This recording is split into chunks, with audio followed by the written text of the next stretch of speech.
This is beautiful, beautiful. The sun is out. I have my banana and I am about to do my first 10-minute gardener's reset of the year. And this is just a way to reset my mind, my body and my garden just for 10 minutes a day. And this is what I'm going to be doing. This is the first opportunity I've had really to come outside in the sun, take the frost cloths off the seedlings and just have a really good look, see what's living, see what's not. Now at the moment the temperatures are dropping to 0 at night, so all of this is going to go back on later.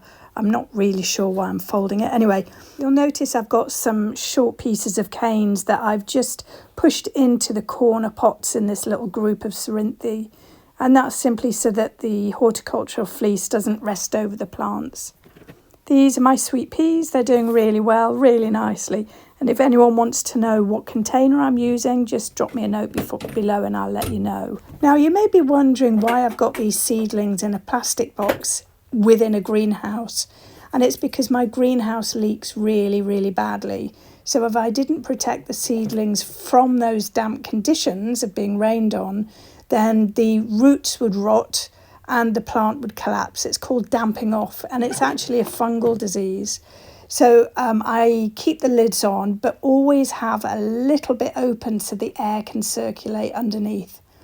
The seed snail was really nice actually, and the seedlings are doing very well. So I'm going to consider planting the other seedlings on into a seed snail, and as well as which it does save space. These are my sweet sultan. Those I think might have damping off. I'm going to pot them on anyway into a bigger container and see if they revive and survive.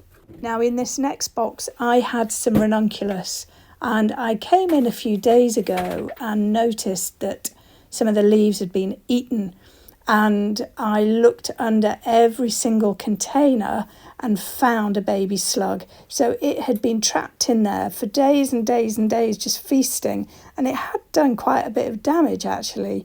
And I was sort of a little bit paranoid today that another one might be in there, but actually having looked under everything, it was completely clear.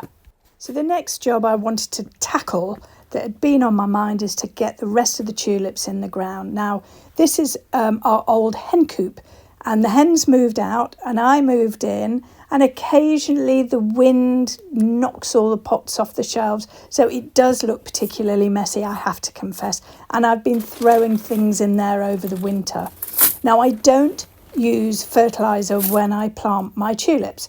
I just throw a handful of horticultural grit into the ground just to help drainage. The bulb has everything it needs to grow. It doesn't need fertiliser.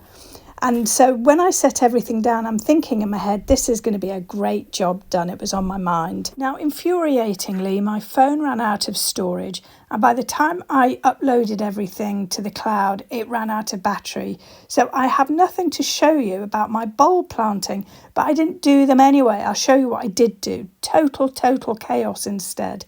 So this is me just covering everything over. This is horticultural fleece, and it just protects the plants from frost. And I tuck it right at the back and at the sides and just make sure no frost touches my seedlings at all. So I was sort of all looking forward to getting these bulbs in the ground, but as with most jobs lead to other jobs that you've not yet done, that lead to other jobs that you've not yet done. So I left my bulb planting, look, they're still in there. And instead, I thought it was wise, for some reason, to get a spade and start digging some shrubs up. Look, completely out. And there's also another one here in the wheelbarrow, waiting for inspiration. So I've created mayhem. Probably doesn't look that bad from here. Let me get in the bed and you'll see what I've done. Just created holes everywhere. So this is for another day. But why couldn't I have just planted my bulbs? That's all I wanted to do today.